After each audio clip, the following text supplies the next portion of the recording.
Hello again, I am Blunty. So I'm sitting here this morning putting together my kit, my camera bag for going down to Melbourne this weekend to shoot and have adventures and fun times with mates at PAX Australia. Chances are pretty solid you know about it. I'm also doing a panel down there. There's a whole video about that, but it's on the Friday afternoon in the Fruit Bat Theatre at 5:30. So if you want to come see me there, I'm on a panel talking about what it's like to be grey-bearded and playing games. Old while gaming. What do we call it again? I've forgotten. I didn't like the title. I wanted a different title. It's called that. Anyway, so I'm putting together my kit and I'm thinking, should I make a video about the camera kit? People are interested in from time to time about, you know, what I have in my camera bag and what I shoot events with and things like that. You know, either out of curiosity or to get ideas about what kind of equipment they should be bringing to events when they want to shoot them. And I remembered I did a video about that like ages ago. It's up there right now. We're gonna watch it together and see how much what I've got on my desk right now has changed or evolved or leveled up, or I don't use anymore because it's irrelevant, or I decided I don't use it enough to bother carrying with me and stuff like that. So a bit of, you know, reaction content, but to my own old content. So let's switch cameras here, give this a play, and we'll go through it and see what I used to bring and what I bring now. Hello again, I am Blunty, and I'm just about to Hello, get on a Blunty, plane from to like 9 years down to ago. Melbourne for PAX Australia, one of the most wonderful 2014 expos, conventions, whatever you want to call it, I've ever been to. PAX was wonderful last year. First year in Australia last year. This year it's in a much better PAX. location and a much better... I'm watching this first time live with you guys. Wonder how long I'll waffle in the intro. I tend to do that a lot. Probably did it this time. I get asked what I'm shooting with, what support equipment I'm using, what's this, what's that, what mic, so I thought I'd take you through my kit out for this long weekend down at PAX Australia. And it's, you know, my bag every time I shoot an event sort of changes and evolves as I test out different equipment. Sometimes I've never taken the same kit twice. Test for a review. Sometimes I've just got Always something changing. new that I bought for myself. Sometimes I'm just trying to make my kit smaller and lighter. Sometimes I'm shooting for a particular style or something, and that changes what equipment I bring with me. But this is what I'm taking this time, and it's one of the That behaviour smallest still maintains. sort of full-featured kits that I've ever have come like with. standard kit. GoPro, I'm never go to an event without that. I also got a... I do go with the GoPro to an event now. I haven't had a new GoPro since the 10, I think, or the 9. I forget, but I kind of stopped taking to events partly because at a certain point the iPhone's got the wide angle lenses on them, which replaced a lot of what you needed the GoPro for, including being able to mount it on my body for first person, you know, shots when I need two hands free and shit like that. And frankly, the GoPros kind of fell behind what I needed from them at some point. So yeah, I don't use GoPros anymore, or any kind of action camera, because again, what I needed those for is pretty much capable of being taken care of by my phone these days. Chest harness, which I haven't got on the table here, which I use strapped to my chest. Still got that chest harness. I just have a phone mount on it now. Stuff as I'm sort of standing there and playing. That reminds me, it's in a drawer back there. I should get that. I might need to bring it. Big clumsy tripod or anything like that. It's worked really well for the last couple of events I've been to. A couple of spare batteries for the GoPro. A couple of spare batteries for my main camera, of course. Main camera, which this time around is the Panasonic Lumix G6, which is a fantastic bit of kit. I've never done an official review on this. I just sort of added it to my own personal kit. I think I bought it about a year ago or something like that, maybe. Yeah, so I don't use the G6 anymore. Actually, I tell a lie, I do still use the G6. It's what's on the camera I've got mounted up there, which is the camera you'll see when I'm in front of the green screen or when I'm standing up doing these videos, you know, when that's still my background, obviously. Yeah, it's still in use up there. It's just connected directly to a capture card these days. And this one here, if you're wondering, is the GH5, which I no longer use as my main camera, but used to be my main camera. These days, I'm shooting still with Panasonic, still with Lumix, but this is the S5. This is their full frame camera kit, whereas the G6 and GH5 and stuff were micro four thirds. So I've moved along to full frame since then. But yeah, still very happily shooting with Lumix. They make excellent video tools. But it's been spectacular. I do prefer my Olympus EM10 better for photography, but for video, this was in the transitional period where Lumix were really good at video, but Olympus, which as a camera company no longer exists anymore, they shut down and sold out, and the brand belongs to someone different these days. The cameras technically still exist, but it's a thing. But yeah, Olympus used to have better photography, basically. Their color science was better. The sensors were a bit better for it, for still photography, but they were quite behind when it came to video features. So that's what I used the Lumix. That's when I started using the Lumix stuff, because things like the G6 and the GH5 and stuff like that were leagues ahead with the video stuff. Better, amongst other things, it's got a lot of different video modes on it, go up to 50p, and I've got microphone 50p. input on it, which my Olympus doesn't have. So, and of course, That's the other screen thing. that flips out to the side, because when Microphone I'm shooting inputs, myself, that helps Olympus. a lot. The Olympus doesn't have that, so that's why I use that for video and still keep my Olympus around for stills. Little baggie of extra memory cards. So got more that. than I will need. I've Same got, one. I think 4 or 5 32 gig cards in there. I normally don't need any more than 2, maybe 3, depending on how much I shoot, but I always like to have too many. I carry two 256 memory cards now, I like this time around. which both go into this camera at the same time. You can set them up either to record the same thing to both memory cards for extra safety backup, just in case, or you can set them to roll over automatically. So when one fills up, it starts filling up the other one, then you can swap out one bit, all that sort of stuff. But yeah, but with two 256 gig cards, even recording in 4K, I'll get through an entire weekend's event easily. I do still back up the cards at the end of every day. I'll probably talk about that in a minute in this video, because I can see on the desk there a thing I used to use. Do you do it? Is this, which is a Metz LED 320, which I have reviewed these before, and I like these because they run off standard batteries, so they're nice and easy to switch out when you're shooting. You don't have to worry about sort of recharging or anything. And of course, they've got adjustable brightness, which is really nice. So Yeah, I don't use those anymore. In fact, I don't think I still have those anymore. I think they've long since been retired and thrown away. But what I have these days, I've got a various selection of these small video lights over the years. But the ones I took with me last year and the ones I'll take with me this year, I've got a pair of these, the Ulnanzi, and these are very, very lightweight. They're not particularly robust. Like, I feel like if I drop them, they might smash a bit easier than some other lights, but they're extremely light, very, very bright. The battery tends to last, and as a party trick, they actually have RGB panels in them as well. So I can... Nope, wait, that's the brightness. I want temperature. There we go. So yeah, I can just go through a bunch of different RGB color lights, including sort of very, very warm and cool and purple and stuff. I bought these mainly to use as accent lights when I'm shooting stuff at the desktop and stuff, you know, kind of like what I got back there, because they do the RGB. But it turns out the white light for the video stuff is also kind of nice too. It's nice and spread out. It's fairly soft for video work, and these things are remarkably cheap for what they are, with 2,000 milliamp hour batteries in them each. I forget how long the total runtime is, but I've never had them go flat on me in the middle of a thing. And they charge over USB-C as well, which is handy, and they will run directly off USB-C.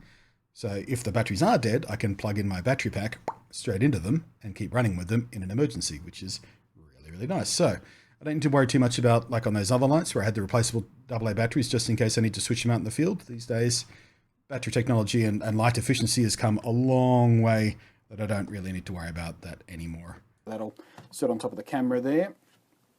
When I don't have this sitting on top of the camera, which is one of my favorite microphones, the Rode VideoMic Go.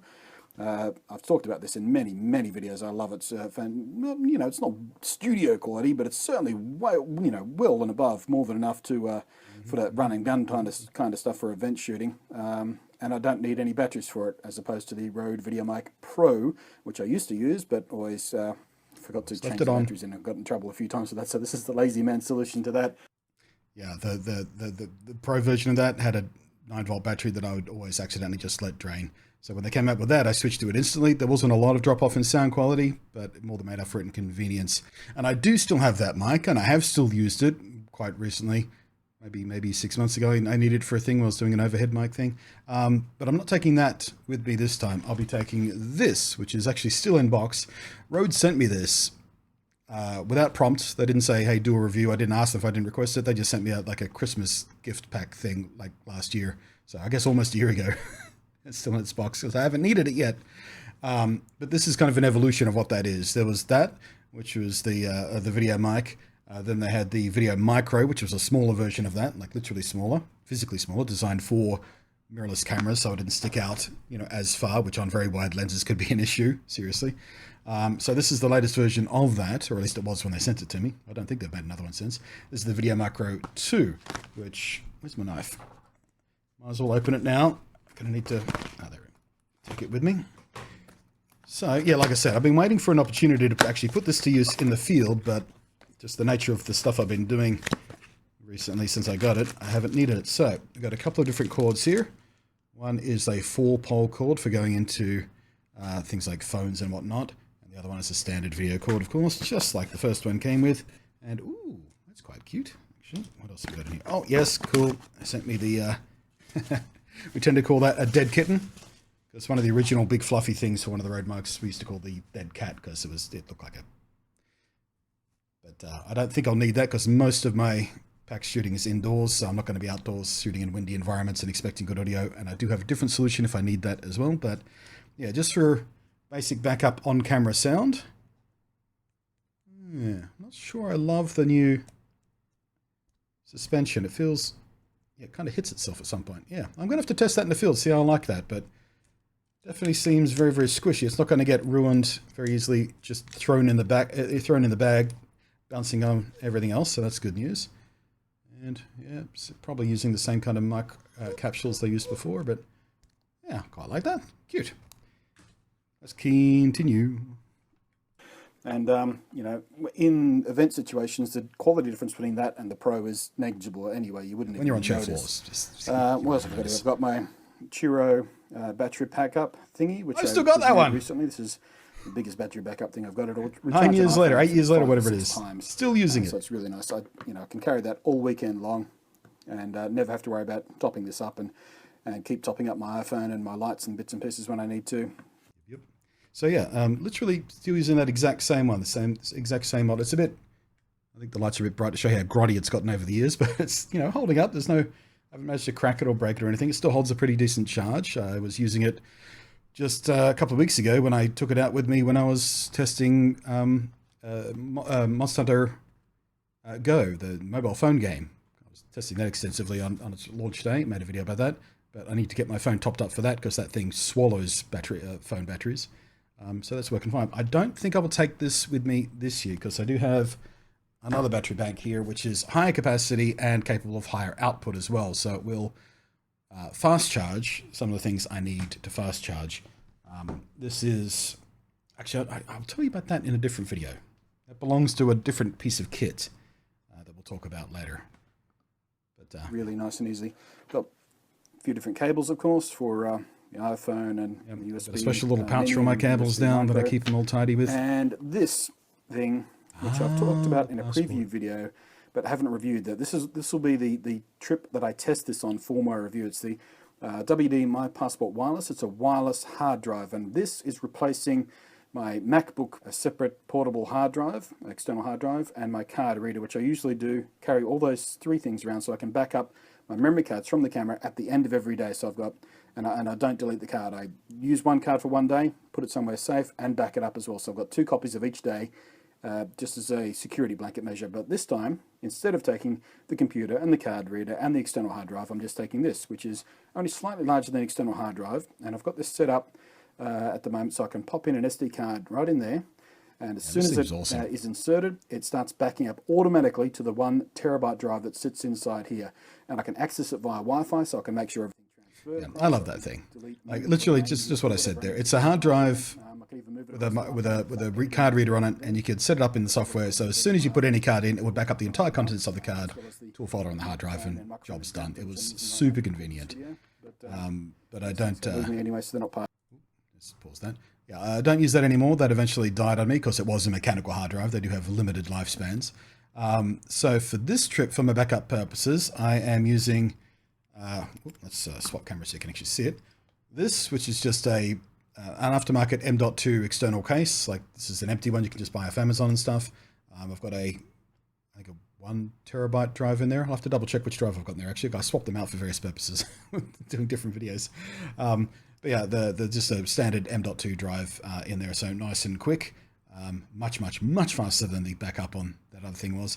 I don't think I'll be taking my MacBook with me this year. What I might do is take this instead, the ROG Ally, because not only this is a handheld gaming device I can play games on while I'm traveling, but also of course it's a full Windows 11 PC, so I can just take a small hub with me, plug the drive and a card reader into that, and back up that way.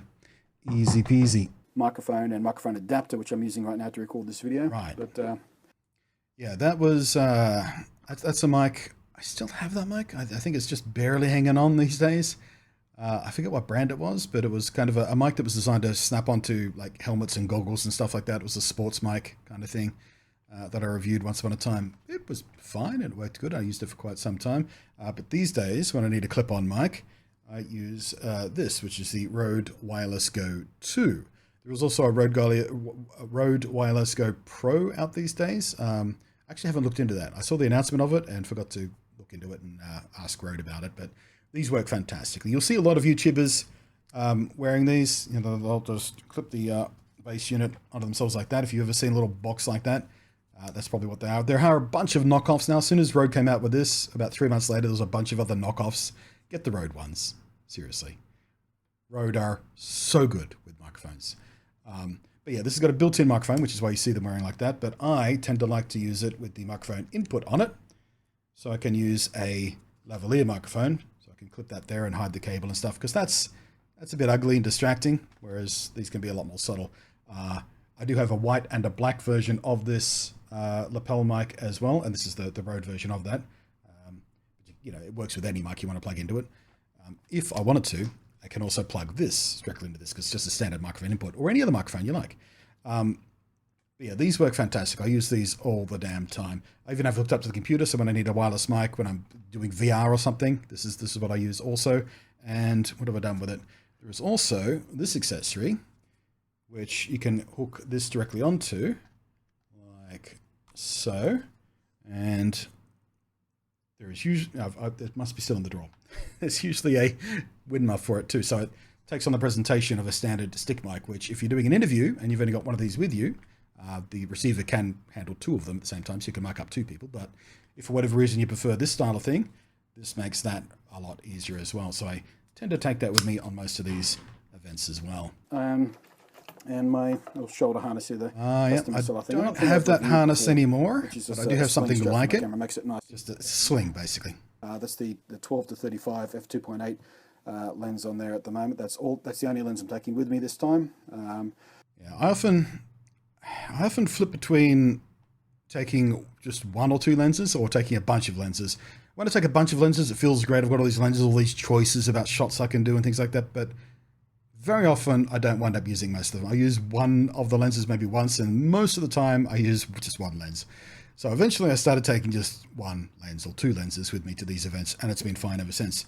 This year, I have a brand new lens that I'll be testing out. This was sent to me by a fellow camera nerd friend. They told me, when they sent it to me, look, I've got this lens. I bought it however long ago. I don't need it anymore. Do you want it? Can you make use of it? I went, no, all right.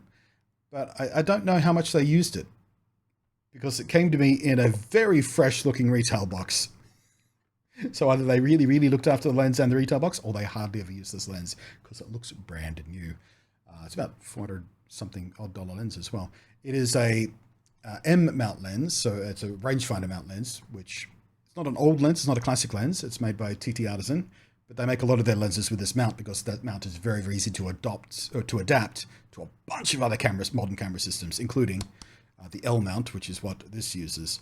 So I've got a adapter on there, and I might make a separate video about this adapter because it's a special kind of adapter as well, which helps adjust the ability of this lens to focus a little bit. Might talk about that completely separately in the video because there's a lot to go through. But yeah, this is a 21mm, so quite wide lens, but also f1.5, which is very, very bright. So I should be able to get some very cool looking shots out of this. And I've got the variable adapter attached to the front of it right now with the little shield that it comes with, lens hood. Also comes with a square lens hood as well for something a little bit smaller. But yeah, it's a lens I'm very much looking forward to using. And that I will be shooting almost everything on. I think I will. Let me just put that down carefully. I will also be taking another lens, which is this one here, which is a 50mm lens, another cheapo, Chinese brand. I think Chinese, Miki. I think that might be Chinese anyway. But they're both sort of manual lenses, so no automatic focus, no nothing on it, just shooting the old-fashioned way, which is always fun to do at these events. Not always particularly convenient, but I like doing it because it's physically engaging and nice. But the 50mm is going to be handy if I want to do some portraiture or maybe some cosplay shooting or something like that, because this is a lot better for portraits than a very, very wide angle lens, just because of the nature of the way the image looks on them. First time I've been travelling with just one lens. Usually I take a range, but more and more I find that I only use the 12mm or the 45mm, and this sort of gets me close enough to those two, and I don't have to switch out lenses. On the Micro Four Third system, that 12mm I was talking about is equivalent to about 24mm on a full frame, so... In case I want to record straight to that. I don't normally, a couple of little magnetic lenses for my iPhone, just to give me a little more flexibility. Oh, I don't use those anymore. We don't need them anymore because we've got better lenses on the iPhones. I've got a whole bunch of these in my camera bag as well. Big ones, little ones. I don't have any more lens pens, but I do always carry several lens cloths. Dust and crap off them. A little brush on one end, a little carbon pad on the other. The camera bag, one in my pocket, usually one somewhere else as well. I never go anywhere with the camera without at least one lens pen. They are magnificent things. But yeah, that is it. So that's what I'm taking down to PAX Australia. Excuse me. Excuse you. I hope this has been informative. All right, so I'm signing off at that point. Is there anything I have on my desk right now that I forgot to mention there? Oh, a couple of things, I suppose. I didn't take a tripod with me on that event, apparently, which I sometimes do, sometimes don't, depending on what I'm trying to film. If I'm planning on doing some interviews or stuff at booths, I will take a tripod. I'm undecided on whether or not I'll take a tripod down with me this time, because I'm not doing any sponsored stuff, so I don't have to do any official stuff. But a tripod is sometimes handy as well. And I did, about a year and a half ago, I did get a new super lightweight tripod that's so much lighter than the stuff I used to carry with me. I did take this with me to the PAX last year, but did not wind up using it at all because I didn't shoot hardly anything at PAX last year. I just went because it was the first PAX after the pandemic thing. So I spent most of my time just chilling and not trying to be work guy. But this time I might do a little more work. But this is the Manfrotto Element, which is a very, very lightweight, very compact, as you can see, tripod. Extends out to be quite tall. Not quite tall enough if I want to do 2 camera pieces. So what have I done with the... Oh, there it is. So yeah, if I want to do a stand-up piece in front of this, or I'm doing an interview with someone, and I need just a little extra height to bring the camera up to eye level for us, I also got this off Amazon, which is literally just like a tripod extender. It's got a little 1/4-20 mount there, 3/8 on top of there. I think 1/4-20 underneath it, or do I adapt that usually? No. But yeah, you can just a little single section extender, and that is just enough extra height to bring this tripod up to a good natural feeling eye level for front of camera stuff. And again, this is extremely lightweight. I don't know how robust it is. It's been with me on a couple of trips so far. This is from Newer, which I've had several bits and pieces of accessories and ball heads and things like that from them in the past. They've all been fine. None of them have been extraordinarily good quality, but they are very, very inexpensive, and that's all I really needed from that, because I didn't need it to be as robust as a tripod needed to be. It's just a, little cheap device, basically. But yeah, this tripod I've used quite a lot since I've had it. I really, really like it. I think that's about it. Oh, whoops. Hit the microphone there. Sorry about that. There is one more thing I thought about bringing. With the new hype of, VR sort of resurfacing again with the Quest 3 about to launch. In fact, it should arrive the day after I get back from PAX. I thought I might try filming some VR video, but it was too late to contact anyone who makes VR cameras by the time I thought of it, to try and get a review sample or something. So I thought, I wonder if I still have that old VR camera that I reviewed once upon a time, the Lucid one. And I do. But I don't know what happened to the company or this product. This product has long been since discontinued. And the app that you need to make it work, I don't think is on the App Store anymore. I should still be able to use it directly because it will record straight to a micro SD card, but I can't preview it with the app anymore to make sure what I want in frame is in frame, all that sort of stuff. So I may or may not wind up taking this for a bit of funsies. But VR photography is possibly going to get a bit of a resurgence because with the Apple headset, what they call the Vision Pro, that can do, what are they calling them? I forget their branding for it, but basically a 3D, a depth image, not full 180 VR, but a more traditionally framed image, but it'll have depth information, so it'll look 3D and stuff like that when you preview it in your VR headset. And the new iPhone, although it might be exclusive to just the Pro version of the 15, I don't remember. But yeah, at least one of the new iPhones can also take these depth images for display on the Apple Pro headset thingy. and possibly other VR headsets. I'm sure some, if it's not some universal format, it will have a converter or something. Someone will figure it out. And of course, as Android usually does, there will be probably Samsung, someone copycatting depth photography, and so that might be a whole new thing that starts becoming a thing. A thing that starts becoming a thing. A thing that starts becoming a new trend with, depth presence photography, but not traditional 180 or 360 VR necessarily, which is going to be interesting to watch. So that's another reason I wanted to start playing around with that again, because there are some different rules when it comes to taking photo and video like that, but could be fun. I think I will take it. Hopefully the battery is still good. I did just charge it, but I haven't tested the battery yet, see how long it lasts. So, and it's hard to monitor the battery because without the app, all I've got is a couple of lights on there to tell me whether the battery is good or bad. So, if you are someone in Melbourne and you do have a fancy VR camera or something, I wouldn't mind playing with it for a few hours. Bring it with you. We'll have a talk. But yeah, that's pretty much what I'm taking down to PAX. Oh, there is, I guess, one more thing. And it's just that, which is a little hot bar or cold shoe crossbar thing, so I can have my microphone and light on the camera at the same time if I need it. Don't often need to do that, but when I do want that, when I'm shooting in a difficult lighting environment, but also need the on-camera microphone, it's handy to have something like that. There is that, and there's another one, which, what have I done with it? There it is. There's also that, which might be the one I wind up bringing, because it's obviously a little bit easier on the bag than that. But this is basically a little cube. It has 1, 2, 3 extra cold shoes on it. So yeah, I think I'll take that one. Throw that one away. So there, that's what's in my camera bag this year at PAX. That's what you're going to see me carrying around. I'll tell you what though, this lens, not a huge lens, but my God, is it heavy. Definitely need to find that sling strap. Also, I need my wrist strap. What have I done with the wrist strap? Damn it, so many things. Anyway, hopefully you found that interesting enough. I am Blunty. We'll catch you next time. Thank you as always to the Patreon that's scrolling up above there. I guess, in case you're interested, camera bag. I think I made a video about that. If I didn't, I'll link it in Amazon down below or whatnot. But yeah, little leather camera bag I bought a few years back. Really quite like it. It's been holding up quite well, actually. Very, very well. Well, it should, because it's leather. So, bye.